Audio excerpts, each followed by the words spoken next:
Keeping our feet very firmly on the ground, we are now moving towards a modern Bharat, a Viksit Bharat. India's internal security and external security is critical in shaping Brand India. A lot of promise and opportunity, a great moment for India.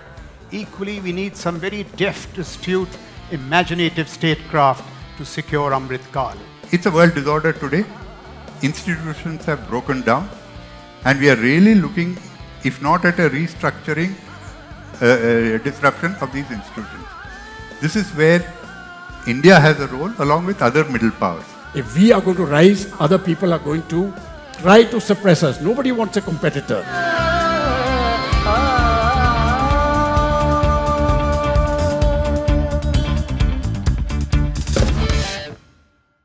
It's been 3 days now. Today is the third day, and we've had a fabulous discourse starting from day before yesterday, and on today, on to building Brand Bharat.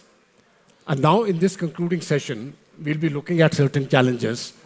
I had prepared a structured speech, but then I thought, in the spirit of what we are doing, I'll change what I was earlier going to say.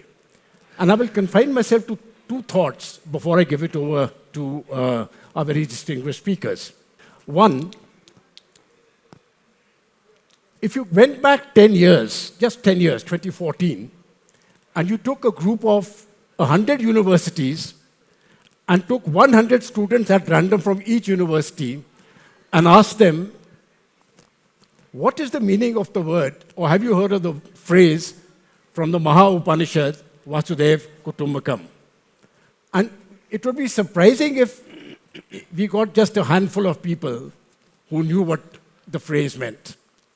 Today, in every corner of India, that is the change which has taken place in 10 years. In every corner of India, in our schools, our universities, everywhere, it has become a common phrase, Vasudev Kutumbakam.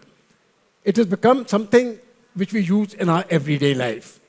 That is one aspect of change which has taken place. The second, when we look at, again going back to 2014 and prior to that, if somebody wanted to say, we want to introduce a yoga curriculum in our school, that person would have been frowned upon. You know, the idea would have been considered outrageous. Today, yoga is not only an accepted function as far as India is concerned, it has got worldwide acceptance. I think this idea of change is something very important which we need to understand. One. The second thought which I wanted to just share with you. I traveled very regularly now on the metro between Gurgaon and Delhi. And when you come to those junctions, and if you get out, whether it is at Rajiv Chowk or any other place on the metro route, you will find swarms of people, thousands of them moving at random. And when a casual observer looks at it, it is a sight, it is a very overawing sight. What is happening? It looks chaotic. But on deeper reflection, you find everything is in order.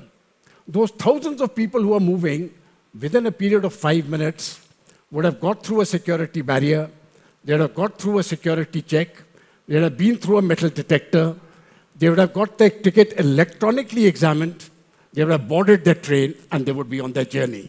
And similarly, on the way out, that same ticket which they use, the money, whatever they had spent for the journey, would have been automatically deducted.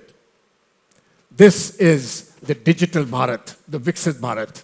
And this journey of ours, in some sense, we are trying to rediscover our roots, our Sanskriti from thousands of years back, getting back to what we were, understanding what we were. But keeping our feet very firmly on the ground, we are now moving towards a modern Bharat. We are moving towards a modern Bharat, a Viksit Bharat. And that journey is going to be seamless and endless. While keeping our feet very firmly grounded in what we were, we are looking at a future world, a world where we have a rightful place in a Viksit Bharat, and where we can be the world leaders. But there will be many challenges on the way. And to discuss those challenges over the next 30 to 35 minutes, we have 3 very distinguished speakers. We have with us Shri A.B. Mathur, a former secretary in the Prime Minister's office, and now a member of the National Security Advisory Board. We have General Raj Shukla, a former General Officer Commanding-in-Chief of the Army Training Command, and now a member of the UPSC. And we have with us Shri APS Raghavan, a former diplomat who's been our ambassador to Moscow and other places, and also the chairman of the National Security Advisory Board. All three are very accomplished in their own ways. They are strategic thinkers and intellectuals in their own right. And I will request each of them to give their views over the next 10 to 12 minutes each. May I start with you, Shri Mathur? Over to you. Thank you. Thank you very much. At the beginning, I would like to compliment Shri Ram Madhavji for organizing this conclave and giving us chance to discuss a very important issue of challenges to Brand India. Now, I would like to say that India's internal security and external security is critical in shaping India's Brand India, what the concept of Brand India. We have to see that these two issues, this thing. So I'd like to very briefly talk about external security and how external powers try to blame us for our security issues and try to create this thing. And I would also like to very briefly touch upon the narratives which are created against India or against creation of the Brand India. This issue has been discussed in the past, in the previous session also it was discussed, yesterday also it was discussed, but I'd like to give some concrete examples how things are this thing. So coming to the external security environment, we have, in the neighborhood particularly, we have China, which is a major threat or major issue for us. We have direct threat from China. They have occupied 38,000 square kilometers of India in Aksai Chin. They covet 90,000 square kilometers in Arunachal Pradesh. They have given Chinese names to 32 places in Arunachal Pradesh. They have this thing, and they will now force sites like Google and others to take these names and then later on claim that these are the Chinese places. So that is. The other concern is that how they are trying to encircle India by increasing their influence in all the neighboring countries, whether you take Pakistan is of course a client state of China, if you take Myanmar, if you take Bangladesh, if you take Nepal, Prime Minister of Nepal is likely to go to China in another 10 days. He's under tremendous pressure from the Chinese to have, to operationalize the BRI. Let's see what happens. So we have this issue of concern and how we tackle this, how do we come out. Other issue that I would like to mention briefly is that of terrorism, which is emanating from, mainly from Pakistan and Afghanistan-Pakistan area, if we say so. We have been suffering from it for many, many years, in spite of the fact that we have given very resolute, strong message to Pakistan on the terrorism issue, but they continue to indulge into that. Other neighboring countries, unfortunately, if I may say, like for example, the recent development in Bangladesh, where we had a pro-India government, unfortunately it has been replaced by, at least as of now, somewhat anti-India government. Let us see whether it continues the same way or whether there is some change in the thinking of the government there, and then we have, and I'm sure we'll have perhaps better relations with Bangladesh also. Other countries like Myanmar, again very destabilized. You have China supporting ethnic armed organizations, giving weapons to them, at the same time giving weapons to army also. So they both of them are fighting. So we have, so my point is that the whole external environment of India is kind of unstable, at least these 2-3 countries that we can think of. So that kind of forces us to take a very strategic, very balanced view, balanced look at the situation, how it is going to affect us. Similarly, there are some forces within India which affect our security concerns and which affect our security and thereby creation of the Brand India image. And they are very interested groups. Like you have uh, uh, for example, issue of the EVM. You'll find that there are certain groups which will come up with the EVM issue at the time of election to show that the democracy in India is not perfect. We know that the democracy, we have just had elections in the recent past, both at the national level, at the state level, and a state like Jammu and Kashmir. I can't recollect any instance where there was no violence in the elections in Jammu and Kashmir, except the last elections. The most peaceful elections, and a lot of credit goes to Sri Ram Madhav ji also, because he was the one who was kind of very actively involved in the elections there. Then we have issues of the radicalization, how different groups are trying to radicalize our youth, and in the previous session this issue was discussed, and I totally agree with the previous speaker from friend from Israel. There's a kind of education being imparted both within India and abroad. And I know of a recent case of a seminar in one of the most prestigious universities in America, where India was discussed, and then it was kind of decided that there's no place for India, that the West can do whatever they want to do. If they want to attack any country, if they want to kill anybody, it is fine. But countries like India have no such right. They have no place on the high table. This is the kind of thing that is being this thing. There are various other issues internally. We have the issue of illegal migrants. Again, all externally promoted. All these issues are externally promoted. So we have had insurgency movements in the past. So these are all.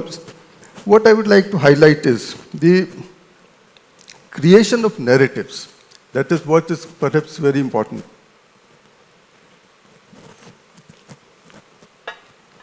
We have seen very recently case of Bangladesh, where a duly elected government was shown to be unrepresentative, authoritarian. Even the elections which were held in 2008 were shown that they were not free and fair. The government was removed, and the scenario was created that everybody kind of forced to accept that the mob was allowed to change the government, and everybody has accepted. Efforts have been made to do a similar kind of thing in India also. They have failed. We know all about that. Yeah. Those efforts have not succeeded. China and Pakistan always join hands as far as the creation of narratives is concerned. In case of Galwan, China took help of Pakistan, and I understand that a company in Kochi, they detected that all the Twitter handles, all the Telegram was actually originated from Pakistan, were originating from Pakistan against India on the Galwan issue. They have been promoting Nepal for raising this border issue. An issue which is a very simple issue of Kalapani and Susta has been enlarged to create lot more of areas, and again trying to put the blame on India. I mean, I can go on to give you a number of such instances where we are actually, Ambassador Raghavan knows about it, that a particular interview given by a right-wing leader has been deleted from the YouTube. And just to say that this will affect elections in America. That is the kind of thing that India has been accepting refugees from all over the world. We have accepted refugees from Tibet. We have accepted refugees from Bangladesh in 1971. We have accepted refugees from Myanmar very recently. But blame is put that CAA, NRC, India is not willing to accept refugees. Rohingyas, India is not willing to. So that is the kind of narrative which is being created. Very interesting. Very recently, a researcher from America approached me, and she asked me whether you accept that Indo-Assam war, Indo-Nagaland war, Indo-Myanmar war were wars between these two, and whether India has won all those wars. I mean, this was news to me. So this is the kind of, a scenario that, and this researcher was from America, from a very prestigious university. So PM Modi is always called as right-wing Hindu nationalist leader. Sometimes for good measure, they add fascist also. So this is the language that is used against PM, against BJP. This is standard, this thing which is used here. So how to face these challenges? One more challenge I would like to mention. Unfortunately, our own political parties, they do not distinguish between the national security issues and the political issues. Like, for example, in Galwan, they kept on asking, kept on challenging the army's version, undermining the strength, undermining the whole institution of army. Whatever others were saying, they were willing to accept that. In 1998, when nuclear explosions took place from India, Congress, which was part of preparations for this thing, nuclear explosion don't take place overnight. They questioned the whole thing, that why they opposed it. So that is another issue that, for political purposes, national security issues are sidelined. So coming to how to handle it. Of course, one of the challenges which has been discussed in the past also is to predict the challenge itself. What is going to be the challenge for our creation of the brand India? It itself is difficult. How do we predict it? To my mind, we have to study our adversaries. We have to study the non-state actors, see what they are likely to do, how they are going to this thing. Perhaps very close this thing needs to be. For that, we have to have strategic culture. And Mr. Raghavan has been working on that for a long time. He's still working on that. Unfortunately, there's a very small group in India which is involved in strategic thinking. It has to be enlarged. We have to have more strategic thinking. We have to have more involvement right from the school and college days, where the children understand what is national security, what is strategic thinking, that perhaps needs to be inculcated. We have to create our own narrative. So far, we have been kind of reacting to the narratives created by others. We have to create our own narrative. We have to tell our own story. We have to highlight the strength of our democracy. We have to highlight that we are capable of handling any issue, whether it is external or internal, in a very, very responsible way. Thank you. Thank you. Thank you so much. I totally support your comments, especially as far as the narrative building is concerned, because I think still there is an element of weakness as far as the narrative building on our part is concerned. Now, may I request General Shukla for your remarks, please. So good afternoon, namaskar. Well, for all the reasons that have been articulated over the last 2 days, it would appear to me that Brand Bharat is indeed acquiring great salience and powerful resonance across the globe. Many, many years ago, I recall a piece in the media, I don't quite recollect which newspaper it was. It was entitled, "The Wallflower and the Dance of the Dinosaurs," likening India to this wallflower whom the great powers of the day, the dinosaurs, USSR and USA, would not even ask for a dance. India today is heard with far greater attention. It is being wooed and wetted on the world stage. We are in many ways the geopolitical toast of the world. So there is much to celebrate about Brand Bharat. But amidst the manifest euphoria, we must remain cognizant and vigilant to the many challenges to Brand Bharat, to our prospective rise. And that would be my theme. So challenges in the domain of geopolitics and national security, for instance. Because as India enters the big league in the international system, we're already the 5th largest economy, soon to be the 3rd largest. In the view of some, the 3rd most powerful country in the world. Now people are talking like that. So our strategic heft today may have begun to exceed that of Europe, as was alluded to yesterday.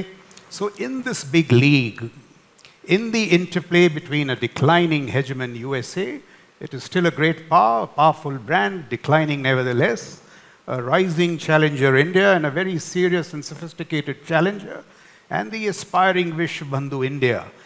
The competing brands, the competition will be intense, it will be sophisticated, it will be calibrated, it will be long-term, and it will be technologically focused.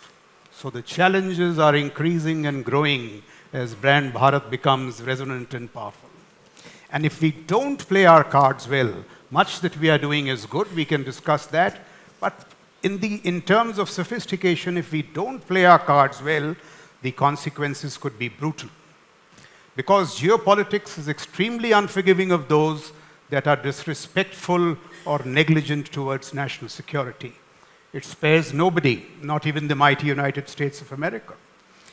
A couple of months back in Ukraine, there was a town that was surrendered, Advika. And now I'm quoting the CIA director, outgoing CIA director, William Burns.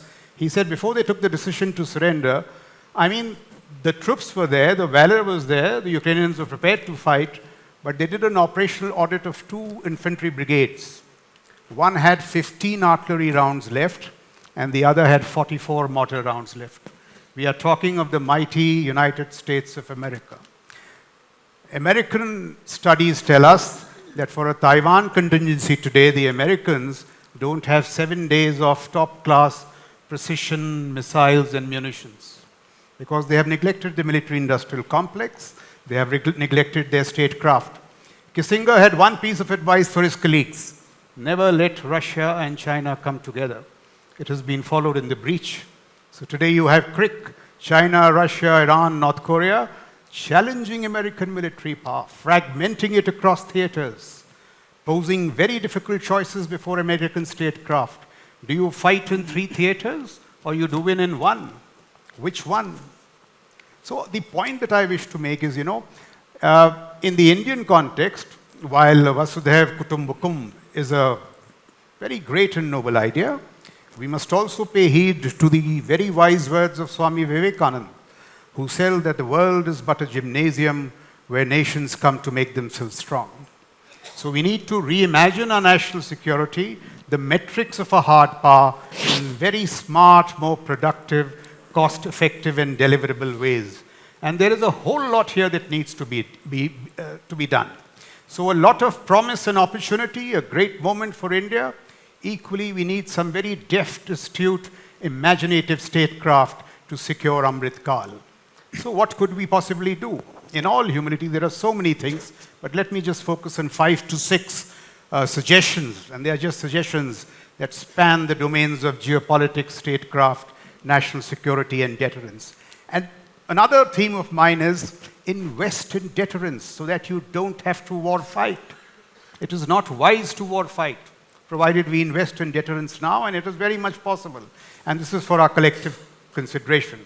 So what are these points? 1, what could we do, or could we do something in terms of complicating China's rise? Over the last 2 to 3 days, there seems to be consensus that the incoming Trump administration will be favorably disposed towards India. Trump's cabinet picks Tulsi Gabbard, Marco Rubio, and Mike Waltz indeed seem to suggest so. There are still others like Elbridge Colby, who, while being extremely critical of some US allies, they call them pathetic dependencies, their words, not mine, have extolled India as a valuable, autonomous partner. So how could we leverage this? A few examples: the 3 mechanisms of IDEX, ISET, and INDUS-X are working very well indeed. Some of you would have heard how Indian-enabled startups like Bharat Semi have recently inked a partnership with the DoD, US DoD, and the US Space Command for a semiconductor fab in India, and an extremely futuristic fab looking at national security, green technologies, and next-generation communications. Another Indian startup from Bangalore, Galax I, with some assistance from SpaceX, will deliver to us along the LAC by October 2025 SAR capacities for persistent surveillance.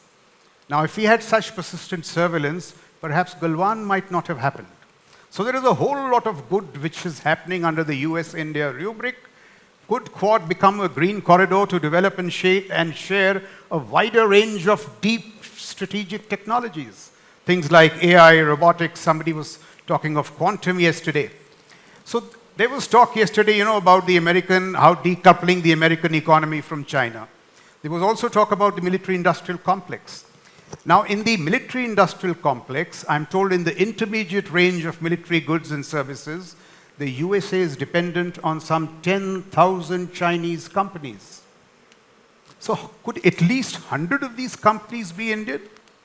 So in sum, it would seem to me that in the domains of technologies and supply chains, with some give and take on tariffs, there is much that US and India could do to bolster our deterrence with China and complicate its continued rise. Also, there's no time to elaborate on this, but may I just say so, that a technologically enabled Indian strategic military complex may be in the American self-interest. And we need nothing else from them, neither their blood nor their treasure, as we have proved. We must also acknowledge the other reality. The military defense burden of the power differential with China is $300 to $400 billion annually. That's a reality. So the only way to close this gap is by disrupting from the past surgically. And the good news is that the IDEX, this Innovations in Defense Excellence mechanism, has created Indians' defense startups by the dozen. 114AI, Third iTech, Skyroot, Galaxy, I could go on. Extremely talented, smart, masters of frugal engineering to meet our operational needs along the LAC, for instance, in INT, ISR, surveillance, autonomy, targeting. And they are capable of providing these capacities and speed and scale if we could surgically minimize the bureaucracies, give them orders. This is entirely possible. And why this is so important? The US military's technological poise comes from its marriage between Pentagon and Silicon Valley. The Soviet military collapsed because Khrushchev's Zelenograd fizzled out. It didn't quite take off. Could Bangalore become the Silicon Valley for the Indian military? And I think it is eminently possible with a lot of stuff that has been done. And this, in concert with the robust operational balancing that has already been carried out, could ensure stronger deterrence along the LAC and allow the broader Sino-Indian relationship to flow and grow. At least not hold it hostage to periodic deterrence breakdowns along the LAC. This cycle of a deterrence breakdown, the relationship freezing, and diplomacy coming in to bail out the deterrence failure, this has to be reversed. And it can be done with small measures like this. Point 3, we need to embrace the AI autonomy, robotics, quantum, combat food chain with far greater vigor and urgency. If we do not do so, we are out of the game. Due to limitations of time, let me just say this. Proficiencies in this technology spectrum will define the future of power. The panoply of these technologies is already creating a new set of strategic haves and have-nots, not only in terms of technological proficiencies, but in terms of the geopolitics of AI and chips, as to how data centers are rewiring the global economy. Without chips, there are no cars, no refrigerators, but also no drones, not even any hypersonic missiles. Without chips, the manufacturing base will freeze. Without chips, you can't manufacture cars.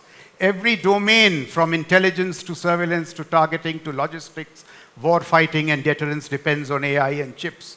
The game is also becoming one of talent and scarcities. China is getting its talent back from around the globe. Can we do so?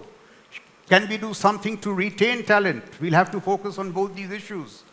It is also becoming an area of scarcities. Elon Musk says it is easier today to buy drugs in America than to get access to GPUs, which are these high-end AI chips. The associated supply chains are hugely complicated, necessitating some long-term supply chain statecraft. Complications which India will have to think through with great clarity and wisdom if we are to survive in the big league. Point 4. A key reason why China has surged ahead of Western democracies, including India, is through the very commonsensical embrace which Mr. Akbar referred to yesterday of civil-military fusion to gain strategic military ascendancy, maximize national security outcomes. I'll just give you one quick example. I'm told the Politburo every 10 years looks at one technology. So 10 years back, they picked up a technology, batteries. Now, who in the world would pick a thing like batteries? But the Chinese did it in the university ecosystem. They designed, I'm told, 450 courses on batteries. Battery metallurgy, battery this, battery that. Created a whole generation of people proficient in batteries. You know, graduates, postgraduates, PhDs, set up a university in central China for it, linked it to the PLA Academy of Military Sciences. Does it surprise you now that Chinese cars are pushing Volkswagen out of the German market? And these batteries go into your submarines, your missiles, your AD systems. So that is the way it works. We, unfortunately, all these years, dissipated all our energies in wasteful civil military silos. We need an urgent reset, dipped in the source of our own civilizational wisdom. Saraswati, Lakshmi, or Durga ka Mishran, how brilliantly put. Build centers of academic excellence, research and learning, Saraswati, that create talent and wealth, Lakshmi, and use some of that Lakshmi to nurse calibrated instruments of power, Durga. You know, so of course, it has to be repurposed to modern security challenges. And here may I point out, our private sector will need also to step up the game. Look at our investments in R&D. America, $950 billion. Out of this, 750 comes from the private sector, only 200 from the government. China, $575 billion. India, $20 billion. Unless we pick up the game in this regard, you know, we will not survive in the big league. Point 5, in just 2 more minutes. Point 5 is that we must revisit the rationale and metrics of our defense spending. With conflicts raging across the globe, geopolitics seems to have swiveled significantly to the hardball of national security. We in India may be in the midst of a very fortunate peace dividend. Please think. We may also be in a pre-war era. We need to do 2 things. You know, one is this optimization, innovation, civil-military fusion, internal optimization, very much possible to create displacement anxiety in Beijing. Look at this, Russia, $2 trillion economy. The US and the West, $40 trillion. Who's winning? Russia, because of all the smart stuff that they are doing. But equally, we'll need to enhance our defense spending thoughtfully. Thoughtfully, I'm saying, because come 2028, if push comes to shove, we should not be embarrassed by that Advika moment. So, you know, this has to be done. Smart deterrence so that we do not have to war fight. In any case, a full-fledged fight with China when you are spending 1.98% of your GDP on defense will be a fool's errand. Yesterday, you know, I have a small bone to pick with the economic minds. Yesterday, we had a galaxy of economic minds in this hall, talking of $10 trillion, $12 trillion, and not a word about national security. You know, national security, defense and national security must be woven into our economic tapestry, and not national security is an afterthought. That will not be wise. And the last point is that in doing so, I think we can create a framework of fail-proof deterrence. Over the next decade or 2, with a lot of reform, disruption, innovation. Now, these are just words, but they really need to be acted upon. Laser-focused leveraging of the opportunities that I alluded to. Cultural transitions, abandoning the tyranny of L1. Embracing the concept of national champions. The whole world does it. We must do it. Root and branch reform of the DPPs. You know, yesterday a startup was telling me that he had joined a defense PSU. Why did he leave? Because whenever he asked what is the outcome, he was told, you know, we are a process company. We only believe in processes. What about the outcomes? And with all this, some additional cost, fail-proof deterrence of China, in my humble view, is entirely possible. May I also add in conclusion that deterrence may be costly, but wars are costlier. If you don't believe me, ask the Ukrainians. Thank you. Thank you, Raj. I think that has been very well put, especially your thoughts on deep strategic technology. And that idea, you know, that Bangalore can be the Silicon Valley for the Indian armed forces. And I think that's very well taken. And now for the final speaker, Ambassador, can you share your thoughts on this issue? Thank you very much. Let me start by thanking Sri Ram Madhavji and the India Foundation for this excellent conclave, not only for inviting me, but also for bringing it down south. You know, so many of us in the south, especially since my retirement and settlement in Bangalore, we feel that much of the debate takes place in North India to the exclusion of the thinking and aware population of the South. There is so much interest in this entire range of issues, not only in Bangalore, but in Bangalore, in Chennai, to Kochi and Hyderabad. Bring more of these debates down south and get the participation more of us in the South to these issues. So thank you very much for this. Now I realize that I am the last speaker of the last session of a long conclave. Before lunch. So I know I must be short. And maybe I should be a little provocative as well if I have to hold attention. So I'll try to be both. Now we've had a fairly long discussion on the philosophical and the conceptual projection of Brand India in the world. Our External Affairs Minister spoke about it. We also had a pretty broad-based discussion on the world order, where it's going, where it's not going, and what does it all mean for India. But I'd like to drill down today to a more narrow, micro study of how we project Brand Bharat. How do we explain to the world why we are doing what we are doing? How do we explain to the world that the world looks different to us in our geographical and strategic location than it does to others elsewhere in the world, and that is why we behave the way we behave? Now, the fundamental issue, of course, is that all our policies are anchored in our national goals and in our national ambitions. What do we look for? We look for rapid economic growth. We want equitable development. Of course, the two have to be reconciled in various ways, as we heard in the economic panel. We want to become a developed country by 2047. That's a goal that has been clearly articulated.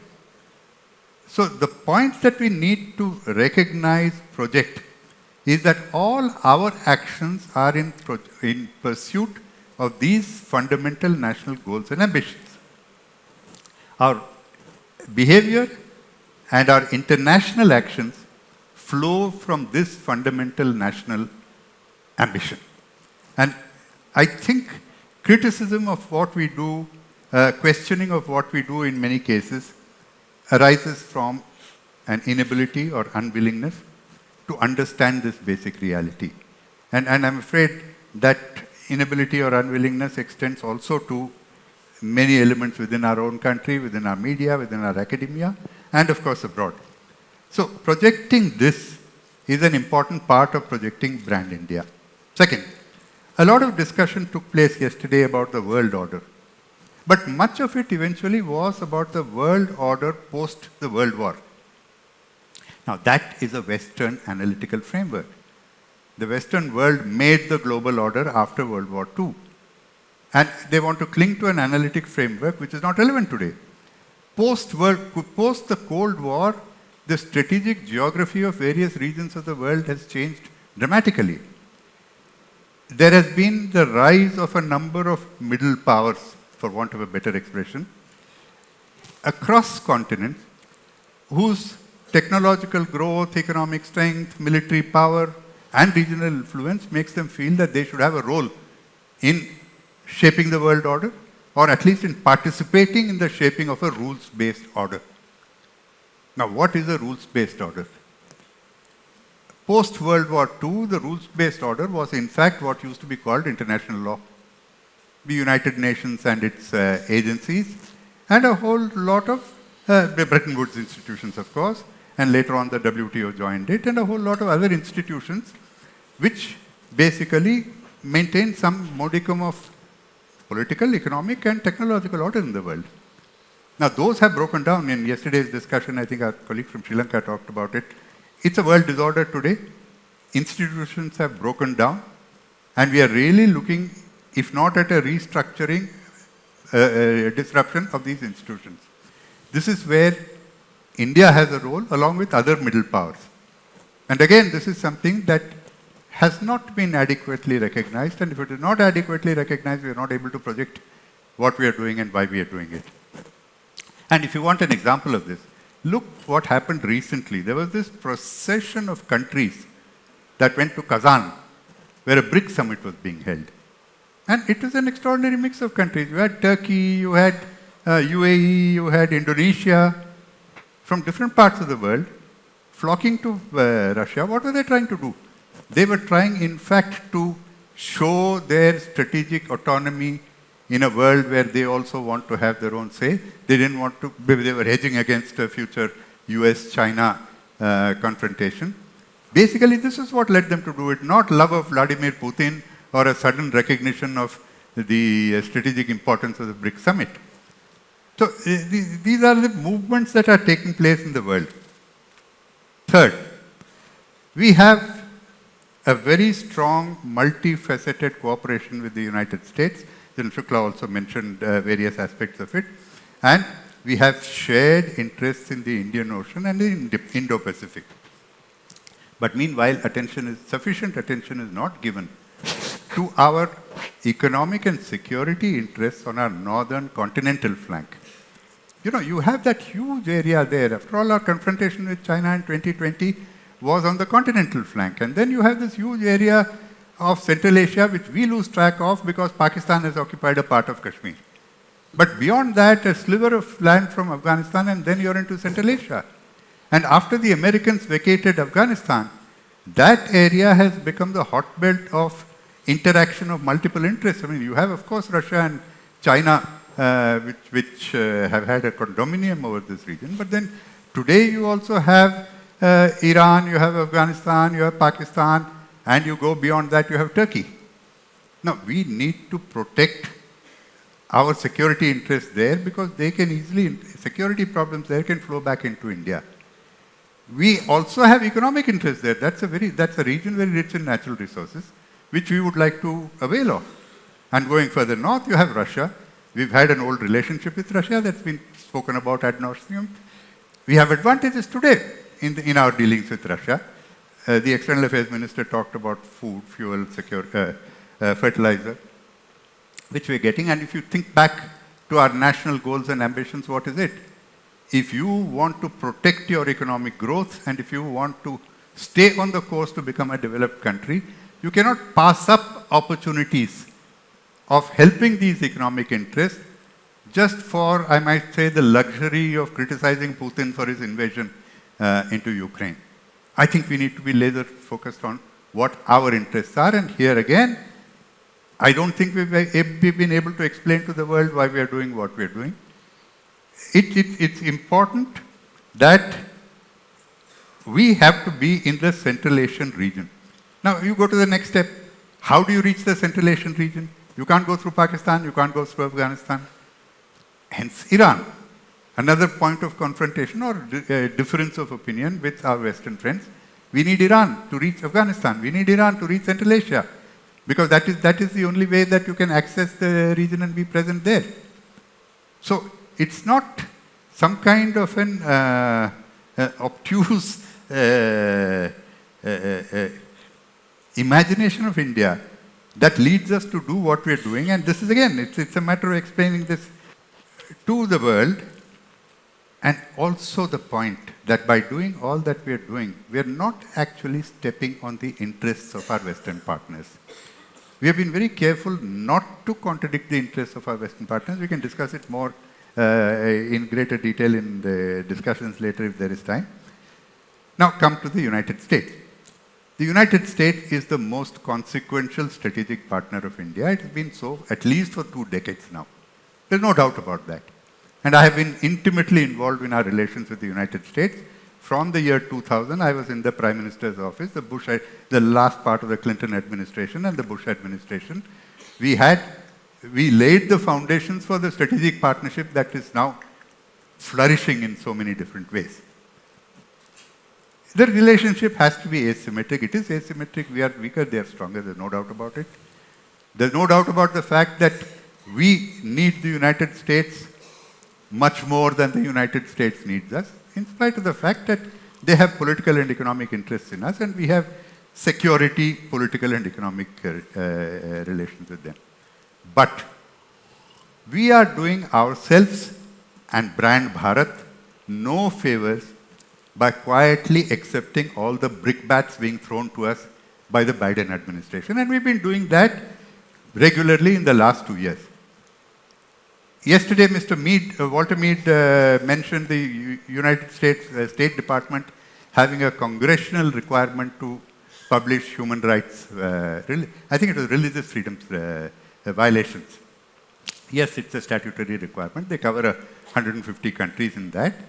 But when the US Secretary of State stands up in a press conference and singles out India among those 150 countries, besides Sudan and some other countries, I think you read a political message there.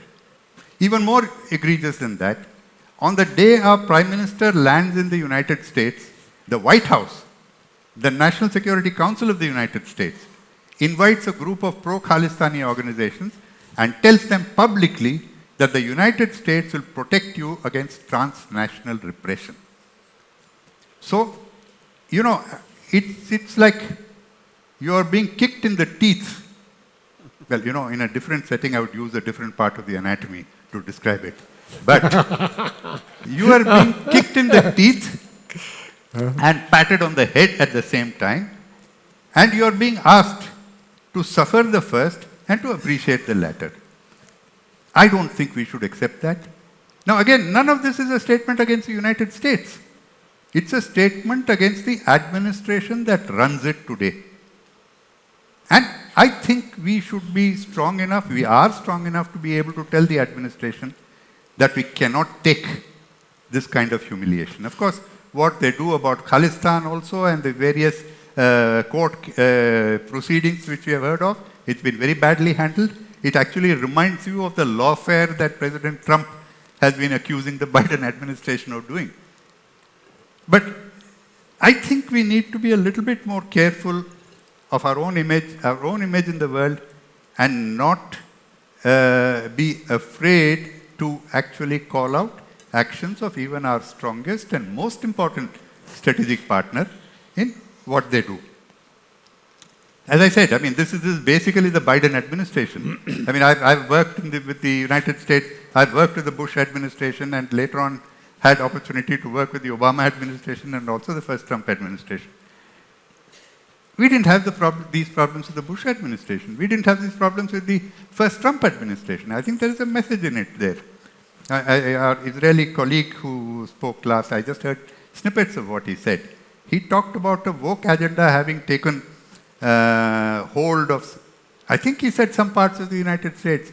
I think we are now seeing, or we have seen, because this administration is leaving, we have seen a woke agenda being taken hook, line and center by the administration and exported to the world.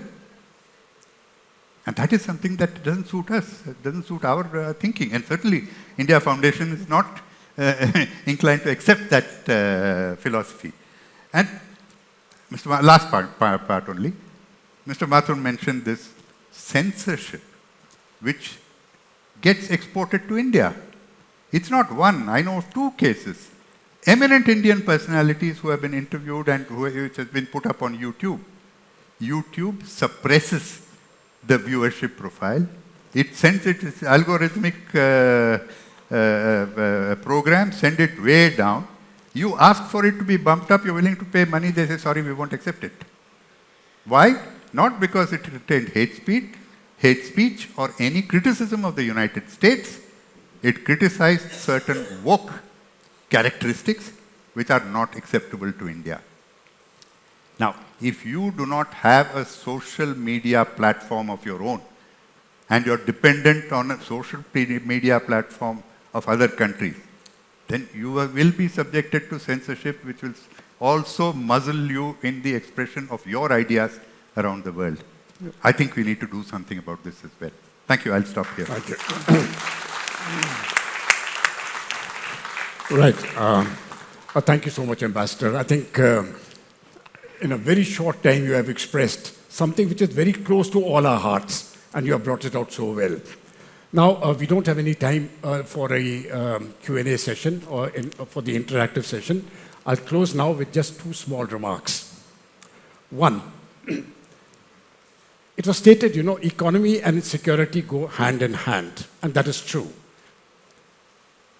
Yesterday, a point was put up by someone, why do you have a strong defense force? Why do you need it?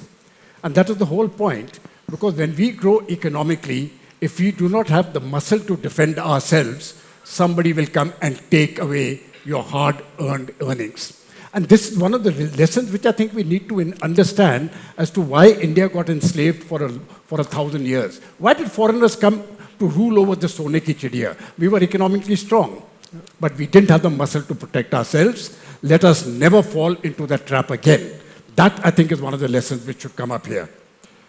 The second point, which again had come out, I think, yesterday or day before, was external agencies playing a hand in destabilizing India.